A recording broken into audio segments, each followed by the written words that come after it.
most people review stuff. They also say this product the price is quite good. We've found pros and cons on this type of product. But overall, it's a supreme product and we well recommend it. When you however want to know more details on this product, so read the reports of those who have already used it. Visit the product detail link in description for an item you wish to buy. Tap Add to Cart. When you've finished adding items to your cart, tap the shopping cart icon. If you need to edit the items in your cart, tap Save for later or delete next to the item in the cart.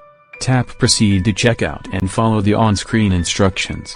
Review your order information and tap Place your order to complete your purchase. You'll see an order confirmation screen when your purchase has been completed.